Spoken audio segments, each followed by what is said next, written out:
Bonjour et bienvenue avec nous le journaliste Ludovic Jean. Il fait le point sur les événements et les résultats sportifs du week-end. Le Stade brestois, le Vendée Globe et les performances des équipes de basket et de rugby, c'est dans un instant dans ce journal. Mais tout de suite, l'actualité de ce lundi 14 janvier 2013 dans le Finistère. Nouveau ponton pour nouveau bateau ce lundi matin à la base navale de Brest. La Frème Aquitaine, la dernière frégate de la marine, a accosté pour la première fois sur un ponton à double niveau.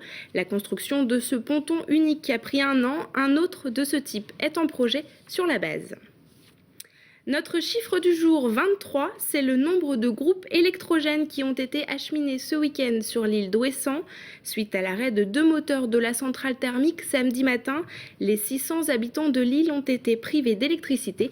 La situation est revenue à la normale dimanche en fin d'après-midi.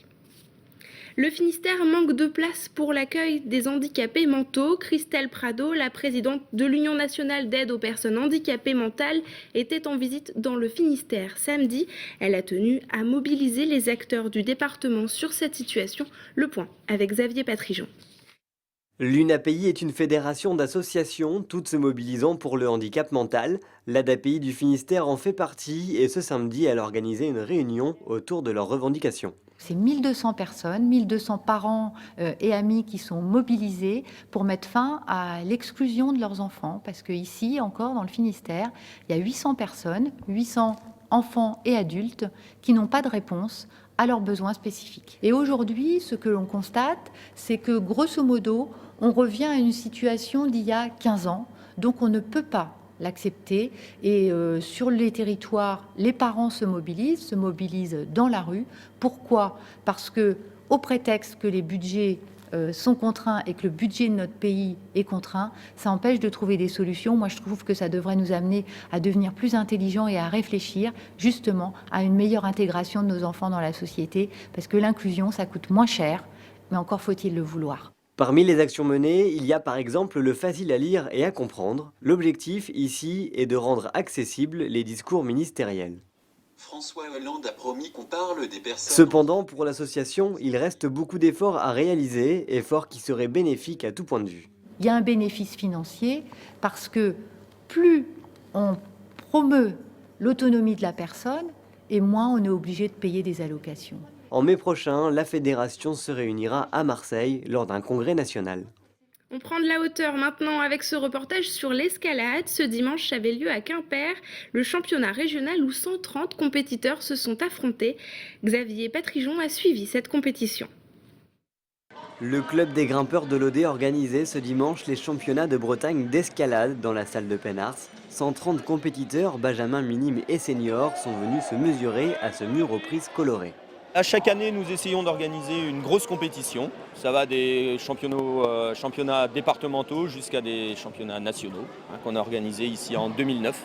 Ce sport a été lancé un peu à l'instar de ce qui s'est passé avec les piscines à une certaine année où on a cherché à faire découvrir une activité en mettant le plus possible de murs à disposition des grimpeurs.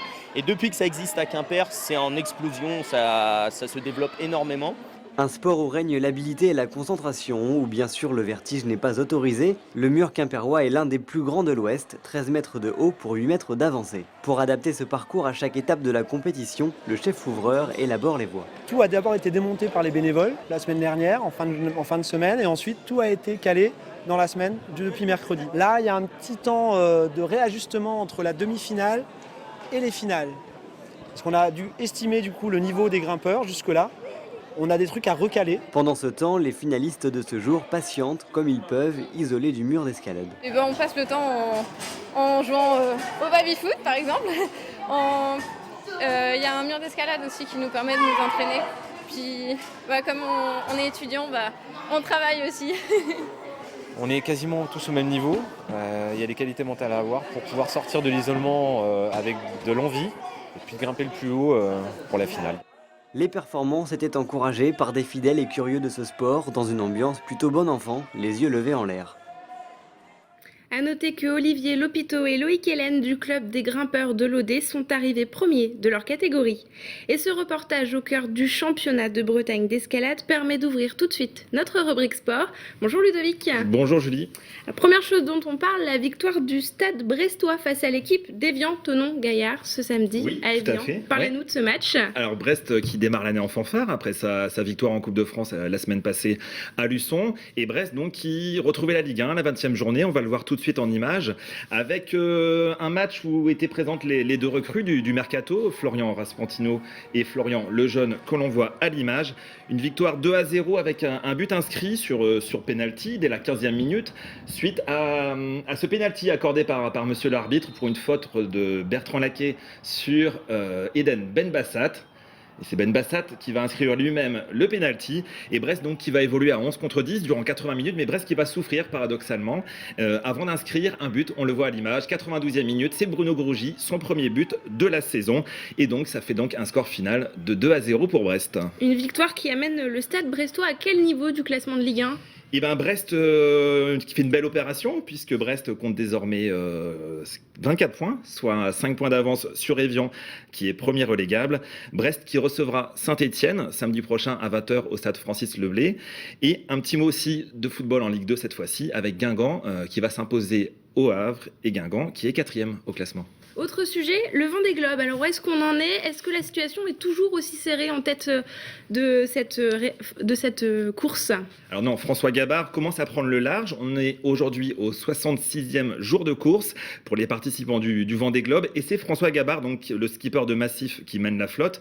Gabard qui creuse l'écart sur Armel Lecléache, le Finistérien, le skipper de Banque Populaire qui pointe désormais à 274 000 du leader au classement de 16 heures. Et selon les projections, Gabard pourrait boucler son tour du monde en solitaire en 76 ou 77 jours, soit une arrivée prévue autour du 26-27 janvier. On passe aux résultats du week-end maintenant. De belles performances, je crois, pour les équipes du département. Oui, et 2 clins d'œil en ce début d'année. On avait décidé d'aller sur des terrains. On a eu un petit peu de chance, on va le voir en image. Un premier clin d'œil, c'est donc en basket avec l'Étendard de Brest qui évolue désormais en National 3 masculine. C'est la division 5. Et l'Étendard qui s'est défait du leader Cherbourg et de quelle manière ? Une victoire 81-52 pour les Brestois qui occupent désormais la 2e place du classement à 1 point de Cherbourg. Et puis l'autre exploit du week-end, il est à le mettre à l'actif de Plouzané en rugby. Plouzané qui l'emporte face à Poitiers en Fédéral 3. Poitiers est le leader qui n'avait pas perdu la moindre rencontre depuis le début de la saison et qui s'incline 13-8 face aux Finistériens. Et le championnat du Finistère de cross-country ? Oui, et la 12e victoire de Benoît Nicolas, l'athlète du Stade brestois, ouais, super palmarès de Benoît Nicolas. Et chez les féminines, c'est la quimpéroise Spéciose Cacobois qui l'emporte à la surprise générale.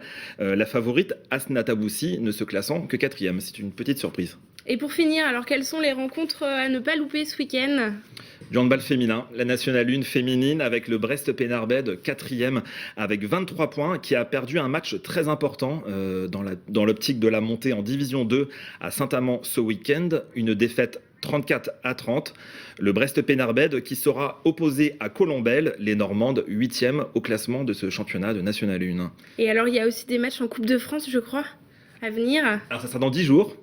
Donc effectivement, alors le mercredi soir, le Stade brestois qui ira à Bastia, ça sera le mercredi 23 janvier si je dis pas de bêtises, et le lendemain, Plabennec qui recevra Lille au stade Francis Leblay à 20h45.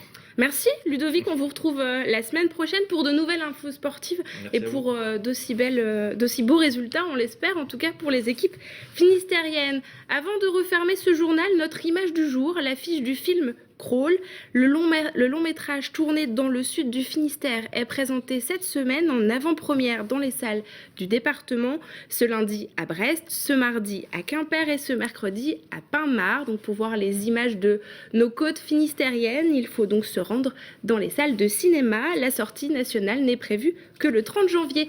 Merci à tous de nous avoir suivis, bonne soirée sur TBO et à demain.